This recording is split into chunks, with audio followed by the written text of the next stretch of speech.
اور ابھی آپ کو براہ راست لیے چلیں گے مظفر آباد، جہاں پر وزیر اعظم یا محمد شہباز شریف تقریب سے خطاب کر رہے ہیں۔ خواتین و حضرات، السلام علیکم۔ آج میں مظفر آباد میں آپ کے پاس ایسے وقت پہ حاضر ہوا ہوں کہ ابھی چند دن پہلے ایک ایسی جنگ چھڑی پاکستان اور ہندوستان کے درمیان جو کہ کسی لمحے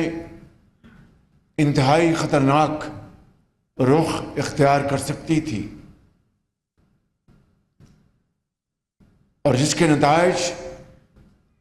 خدا نخواستہ بہت بھیانک ہو سکتے تھے۔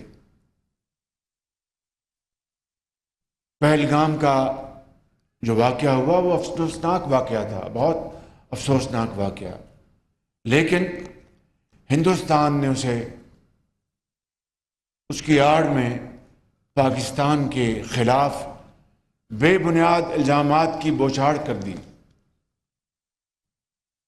ہم نے پوری دنیا کو یہ باور کروایا کہ یہ ایک جھوٹا بے بنیاد الزام ہے اور یہ ایک بہت بڑی سازش کا حصہ ہے جو کہ خطے کے امن کو خدا نخواستہ تباہ و برباد کر سکتا ہے۔ چنانچہ کاکول میں نے اعلان کیا کہ ہم اس واقعے کی عالمی تحقیقات کے لیے مکمل طور پر تیار ہیں اور اپنا کیس حقائق کی بنیاد پر بیان کرے گا۔ ہندوستان کو یہ بات ہضم نہیں ہو رہی تھی، چنانچہ اس نے پاکستان کے اوپر حملہ کر دیا اور بھاولپور میں اور دوسرے علاقوں میں آزاد کشمیر میں 33 افراد شہید ہوئے، 55 زخمی ہوئے، اور آزاد کشمیر میں جو شہداء ہیں، زخمی، یہ ان کے علاوہ ہیں، اور نہتے پاکستانیوں کے اوپر انہوں نے حملہ کیا۔ اس مارکے کے دوران پاکستان نے ہندوستان کے نہتے شہریوں کو نشانہ نہیں بنایا، بلکہ نہ صرف ان کے 6 جہاز ان کے گرائے جن کو اوپر ان کو بڑا ناز تھا، رافیل جہاز اور مگ 29 اور اس طرح دوسرے اور جہاز، وہ گرائے، اور اس کے ساتھ الفتح مظاہروں کے ساتھ ہندوستان کو چھٹی کا دودھ یاد دلایا، مگر ہندوستان باز نہیں آیا اور پاکستان کے اوپر تواتر کے ساتھ الزامات بھی لگاتا رہا، اور پاکستان کے خلاف ہر جگہ اس نے اپنے حملے جاری رکھے۔ 9 اور 10 کی رات کو ہم نے یہ طے کیا، دنیا کے بے شمار ممالک اس بات پر پوری طرح یکسو تھے کہ پاکستان حق پر ہے۔ انہوں نے ایک عالمی تحقیقاتی کمیشن کا جو آفر کی ہے، اس سے پاکستان کی سچائی اور پاکستان کے ہاتھ صاف ہونے کا واضح ثبوت ہے۔ لہٰذا یہ پہلی بار ہے کہ ہندوستان ایک ایسے گھمنڈ میں تھا، اس کو غرور تھا کہ پوری دنیا کی طاقتیں اس کے ساتھ کھڑی ہو جائیں گی، لیکن جو ہندوستان کے دوست تھے وہ نیوٹرل ہو گئے، اور جو نیوٹرل تھے انہوں نے پاکستان کا بھرپور ساتھ دیا کہ یہ موقف پاکستان کا جائز ہے۔ 9 کی رات کو ہم نے یہ فیصلہ کیا کہ ہم اب پہلے جو 6 جہاز گرائے گئے وہ تو دفاعی ہمارا حق تھا کہ حملہ آور ہندوستان تھا، ہم نے پاکستان کے دفاع کا حق استعمال کرتے ہوئے اس کے 6 جہاز گرائے اور دوسرے تنصیبات کو نقصان پہنچایا۔ 9 کی رات کو فیصلہ کیا کہ اب ہم اپنا حق استعمال کریں گے اور دشمن کے اوپر ایک میجرڈ اٹیک کریں گے. میجرڈ یہ 9 کی رات کو تقریباً آدھی رات فیصلہ ہوا. صبح 2:30 بجے مجھے سپہ سالار کا فون آتا ہے کہ وزیر اعظم ہندوستان کے میزائل جو ہیں وہ نور خان ایئرپورٹ کے اوپر اور پاکستان کے دوسرے حصوں کے اوپر اس نے براموس میزائلوں سے حملہ کر دیا ہے. اور آزاد کشمیر کے میرے بزرگوں، بھائیوں، نوجوان ساتھی اور بہنوں، میں آپ کو بلا خوف تردید بتانا چاہتا ہوں کہ سپہ سالار کی آواز میں اعتماد تھا، جوش تھا، جذبہ تھا. اور مجھے انہوں نے کہا کہ وزیر اعظم اب ایک ایسا زوردار تھپڑ ہندوستان کے منہ پر لگایا جائے کہ وہ قیامت تک وہ یاد رکھے کہ پاکستان نے کب نے کیا تھا. تو اس کے نتیجے میں پھر آپ نے دیکھا کہ پٹھان کوٹ سے لے کر کوئی بھی ان کا ایئرپورٹ ہمارے شاہینوں کی عزت سے باہر نہیں تھا، الفتح میزائل کی عزت سے باہر نہیں تھا. اور پھر صبح 9 بجے دوبارہ ان کا مجھے فون آیا سپہ سالار کا کہ وزیر اعظم ابھی مجھے پیغام دیا گیا ہے کہ ہندوستان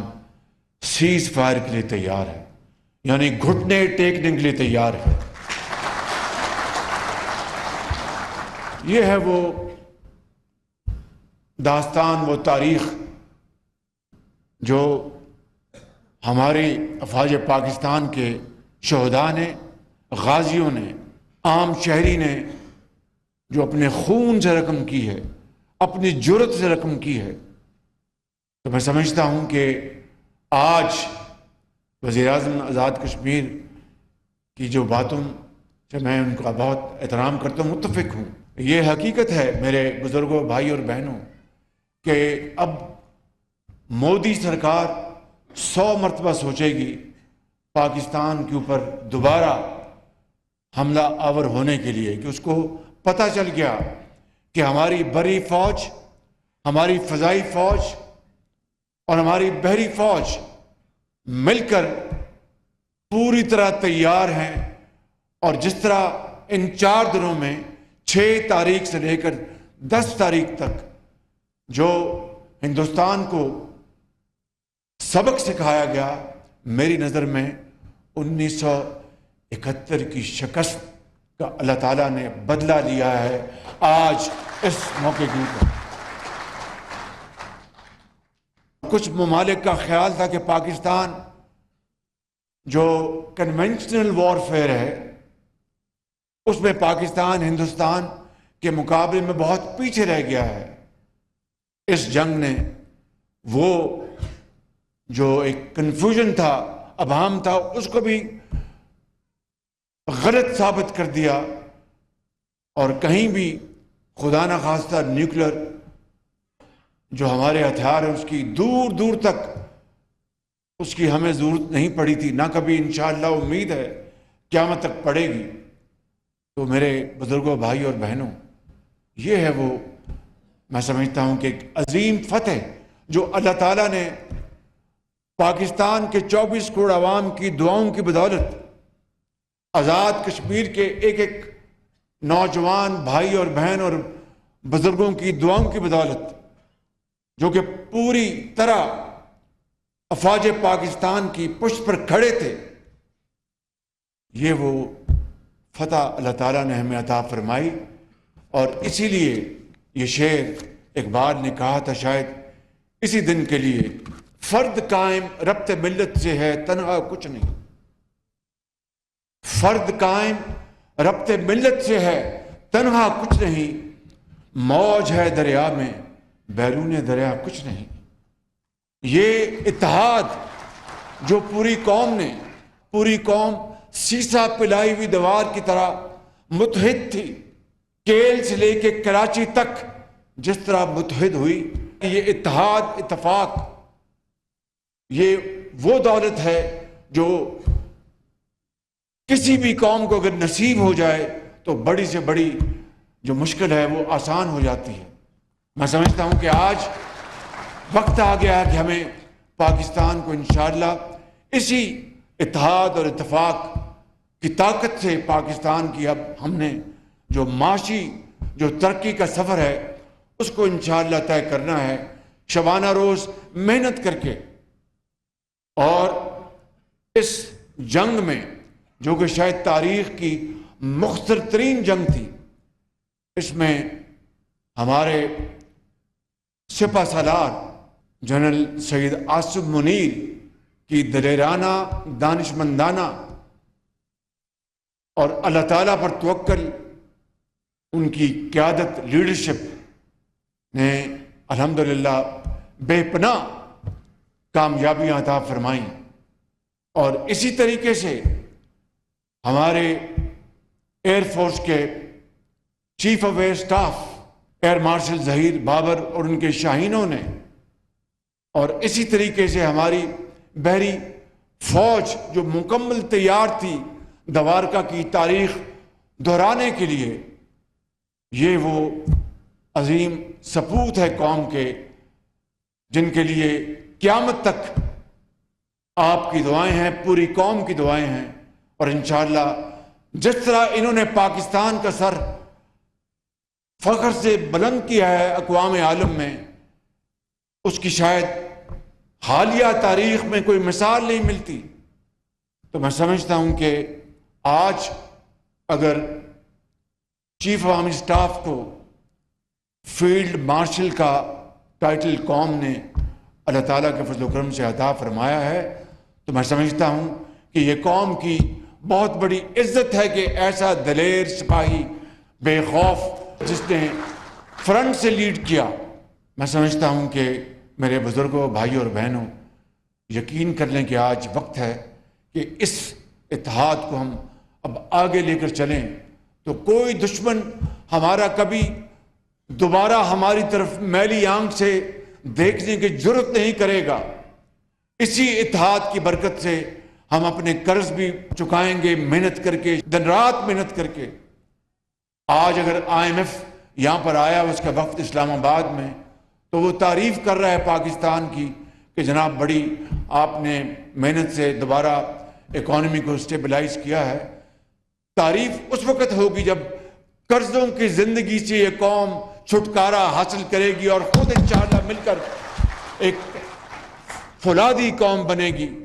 اور وہ وقت آئے کہ ہم ہاتھ اس طرح نہیں بلکہ اس طرح کریں، اور یہ ممکن ہے۔ یہ ممکن ہے، کس طرح ممکن ہے کہ ایک ہی طریقے سے کہ دن رات محنت کریں۔ تمنا آبرو کی ہے اگر گلزار ہستی میں، تمنا آبرو کی ہے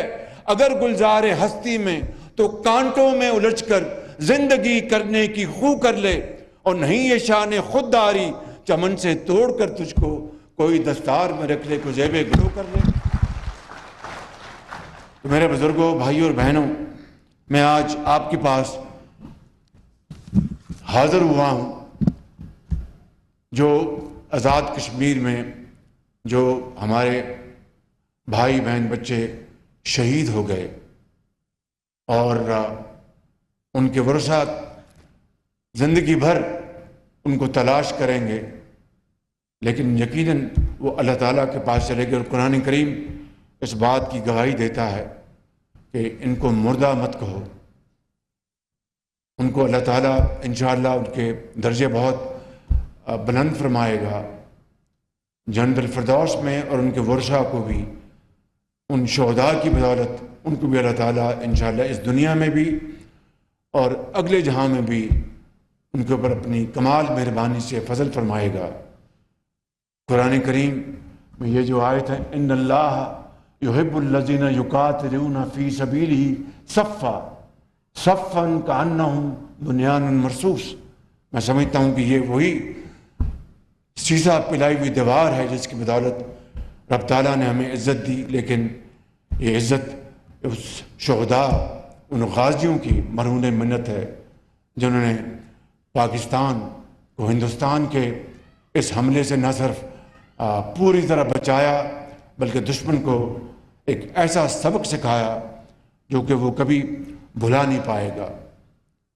میں سمجھتا ہوں کہ میرے بزرگوں، بھائیوں اور بہنوں، جس طرح وزیر اعظم نے فرمایا کہ زر تلافی کوئی جس کا پیارا چلا گیا، جس کی کوئی والد چلا گیا یا جوان بیٹا چلا گیا، وہ کمپنسیٹ نہیں کر سکتا۔ البتہ دنیا میں رہنے کے اسلوب ہیں، ان کے لیے یقیناً معاشی وسائل ایک ضرورت ہے۔ تو اسی حوالے سے میں سمجھتا ہوں کہ بڑی عاجزی کے ساتھ لیکن ایک فرض کی ادائیگی کے حوالے سے حکومت پاکستان نے جو فیصلہ کیا اس کے اوپر آزاد کشمیر میں اور دوسری جگہوں پر بھی یہ فیصلے کے اوپر عمل بہت تیزی سے ہو رہا ہے۔ میں یہاں پر یہ عرض کرنا چاہوں گا کہ شہریوں کے ورثاء کو 1 کروڑ روپے اور زخمیوں کو 10 لاکھ سے 20 لاکھ روپے کے چیک دیے گئے ہیں اور بہت جلد باقیوں کو دے دیے جائیں گے۔ افواج پاکستان کے شہداء کے ورثاء کو رینک کے حساب سے، یعنی عہدے کے حساب سے 1 کروڑ روپے سے لے کر 1 کروڑ 80 لاکھ روپے کی رقم ادا کی جائے گی۔ شہداء کے ورثاء کو گھر کی سہولت کے لیے عہدے کے حوالے سے 1 کروڑ 90 لاکھ روپے سے لے کر 4 کروڑ 20 لاکھ روپے دیے جائیں گے۔ شہداء کی ریٹائرمنٹ کی تاریخ تک ان کی مکمل تنخواہ مما الاؤنسز جاری رہیں گی۔ شہداء کے بچوں کو گریجویشن تک مفت تعلیم مہیا کی جائے گی۔ شہداء کی صاحبزادی کی شادی کے لیے 10 لاکھ روپے کی میرج گرانٹ دی جائے گی۔ افواج پاکستان کے زخمی ہونے والے ان کو 20 لاکھ روپے سے 50 لاکھ روپے فی قسط دیے جائیں گے۔ یہ پیکج جس طرح میں نے عرض کی کہ انتہائی عاجزی سے ہم یہ پیش کر رہے ہیں، اس میں کوئی نمود و نمائش نہیں، اس میں کوئی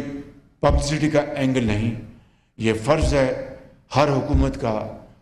ان اپنے عظیم شہداء کے ورثاء کے لیے اور غازیوں کے لیے، زخمیوں کے لیے جو وطن کی خاطر اپنی جانوں کی نذرانہ پیش کرتے ہیں۔ میرے بزرگوں، بھائیوں اور بہنوں، ختاماً میں یہ کہوں گا کہ کشمیریوں کی آزادی کے لیے پاکستان کی ہر حکومت نے بھرپور آواز اٹھائی اور سفارتکاری میں بھرپور ساتھ دیا، پولیٹیکل سپورٹ دی اور ہر لحاظ سے اپنے کشمیریوں کے ساتھ ہر حکومت کھڑی رہی۔ میں یہاں پر انتہائی عاجزی سے مگر بڑے جوش کے ساتھ یہ کہنا چاہتا ہوں کہ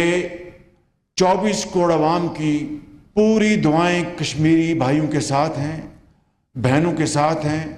جو دہائیوں سے وہاں پر بے پناہ ظلم برداشت کر رہے ہیں۔ کشمیر کی وادی ان کے خون سے سرخ ہو گئی ہے اور تہاڑ جیل اور نہ جانے کہاں کہاں ان کے اوپر ظلم و ستم کے پہاڑ توڑے جا رہے ہیں، لیکن وہ آج بھی اپنے حق کے لیے چٹان کی طرح کھڑے ہیں۔ میں سمجھتا ہوں کہ پاکستان کم از کم یہ کر سکتا ہے کہ جب تک کشمیریوں کو سیکورٹی کونسل کی قراردادوں کے مطابق ان کو ان کا اپنا حق کے خود ارادی نہیں مل جاتا، پاکستان کشمیریوں کا برابر ساتھ دیتا رہے گا اور انشاءاللہ اس بارے میں ذرا خم نہیں آئے گا، کوئی کمزوری نہیں آئے گی۔ میں بغیر خود نمائی کی یہ کہنا چاہتا ہوں، میرے بڑے بھائی میاں محمد نواز شریف نے ہمیشہ کشمیریوں کے لیے بھرپور آواز اٹھائی۔ میں پچھلے سال جب UN میں گیا، وہاں پر کشمیری بھائیوں اور بہنوں کے لیے بھرپور آواز اٹھائی اسی طرح باقی جو پارٹیز ہیں، پیپلز پارٹی ہے، سب پارٹیوں نے ہمیشہ کشمیریوں کے لیے آواز اٹھائی. تو میں یہاں سے مظفر آباد سے میں سری نگر یہ پیغام دینا چاہتا ہوں کہ آپ پاکستان کو اپنی عظیم تحریک میں کسی طور پر بھی پیچھے نہیں پائیں گے. ہر لحاظ سے اخلاقی، سفارتی، سیاسی سپورٹ پاکستان کی آپ کے شامل حال ہوگی. اور انشاءاللہ وہ دن آئے گا جب کشمیر بنے گا پاکستان، اور وہ دن آئے گا جب انشاءاللہ کشمیریوں کو ان کا حق ملے گا. اس شعر پر میں اپنی بات ختم کرنا چاہوں گا. جب اپنا قافلہ عزم و یقین سے نکلے گا، جب اپنا قافلہ عزم و یقین سے نکلے گا، جہاں سے چاہیں گے رستہ وہیں سے نکلے گا. وطن کی مٹی مجھے ایڑیاں رگڑنے دے، مجھے یقین ہے چشمہ یہیں سے نکلے گا. پاکستان، پاکستان، افواج پاکستان، قائد اعظم. بہت شکریہ. آپ ملاحظہ کر رہے تھے وزیر اعظم مظفر آباد میں تقریب سے خطاب کر رہے تھے.